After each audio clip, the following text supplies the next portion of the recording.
Hi hello friends, welcome to Tarun Sundar kitchen. பார்க்கும்போதே ஆச்சரியமாக இருக்குல்ல, கொஞ்சம் டிஃப்ரெண்ட்டாகவும் இருக்குதுல்ல. இது தாங்க கணவாய் மீன் தொக்கு.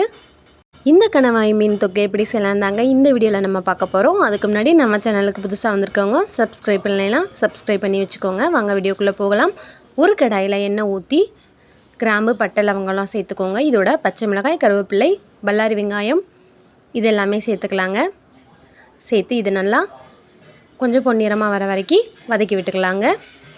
இது நல்லா வதங்கினதும் இதோட நம்ம தக்காளியும் சேர்த்து வதக்கி விட்டுடலாங்க. அதுக்கு முன்னாடி இது தாங்க கனவா மீன்.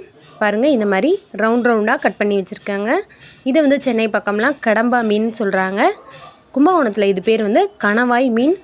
பாருங்கள், சூப்பராக இருக்குல்ல பார்க்கவே. ஆமாங்க, டேஸ்ட்டும் அப்படி தான் இருக்கும்.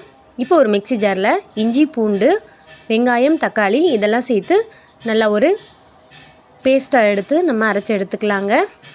அதுக்கு முன்னாடி நம்ம இந்த வெங்காயம் வதக்குறோம்ல, இதோடு சேர்த்து தக்காளியும் வதக்கி விட்டுக்கலாம். தக்காளியோட கொஞ்சமாக மஞ்சள் தூள் சேர்த்துக்கோங்க. 1 டேபிள் ஸ்பூன் மஞ்சள் தூள் சேர்த்துருக்கேன். இதை நம்ம நல்லா வதக்கி விட்டுடலாம். மஞ்சள் தூள் சேர்த்து நல்லா வதக்கி விட்டதுக்கப்புறமா பாருங்கள், மஞ்சத்தூளில் தக்காளி, வெங்காயம், பச்சை மிளகாய், கருவேப்பிலை எல்லாமே சூப்பராக நல்லா வதங்கிருச்சு. எப்பயுமே நான் சொல்கிறதான், தக்காளி வதங்குறதுக்கு உப்பு சேர்த்துக்கோங்க. இப்போ நம்ம அரைச்சி எடுத்த பேஸ்ட்டையை இதோடு சேர்த்துக்கலாங்க. இதில் நம்ம அரைச்சி வச்ச இஞ்சி, பூண்டு, தக்காளி, வெங்காயம் சேர்த்தெல்லாம் அரைச்சோல அந்த பேஸ்ட்டை வந்து நம்ம இந்த வெங்காயம், தக்காளி வதங்குது இல்லையா, இதோட சேர்த்துக்கலாங்க. பாருங்கள், நல்லா எண்ணெய் பிரிஞ்சு தனியாக வந்துருச்சு. நம்ம இந்த மாதிரி வதக்கையில் டேஸ்ட்டும் செம்மையாக இருக்குங்க. இந்த மாதிரி நீங்கள் கணவாய் மீன் வச்சு பாருங்கள், குழந்தைங்களுக்கு கூட விரும்பி சாப்பிடுவாங்க. அந்தளவுக்கு டேஸ்ட்டாக இருக்கும். 10 தட்டு சோறு கூட காலியாயிருங்க, அந்த அளவுக்கு டேஸ்ட்டாக இருக்கும். இப்போ நம்ம நல்லா எண்ணெயெல்லாம் பிரிஞ்சு வந்ததுக்கப்புறமா கொஞ்சமாக நம்ம வீட்டில் அரைச்ச மல்லி, மிளகாய் ரெண்டுமே சேர்த்து அரைச்ச பவுடர் வந்து சேர்த்துக்கிறேங்க. நம்ம ஆல்ரெடி மஞ்சள் தூள் வந்து 1 டேபிள் ஸ்பூன் சேர்த்துருக்கோம். இதில் வந்து மல்லித்தூள், மிளகாய்த்தூள் சேர்த்து அரைச்ச அந்த மசாலா தூளை வந்து நம்ம சேர்த்துக்கலாங்க. இப்போ பாருங்கள், நல்லா சூப்பராக அந்த கிரேவி வந்து ரெடி ஆயிருச்சு. இப்போ நம்ம நல்லா வாஷ் பண்ணி வச்சுருக்கிற கணவாய் மீனை வந்து சேர்த்துக்கலாங்க.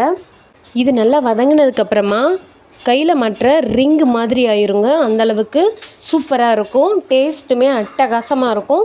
இந்த மாதிரி ஒரு வாட்டி ட்ரை பண்ணி பாருங்கள், அவ்வளோ அட்டகாசமான டேஸ்ட்டில் இருக்கும். நீங்களுமே மறுமாட்டி இந்த மாதிரி கணவாய் மீன் எடுத்திங்கன்னா இதே மாதிரி செஞ்சு பார்ப்பீங்க.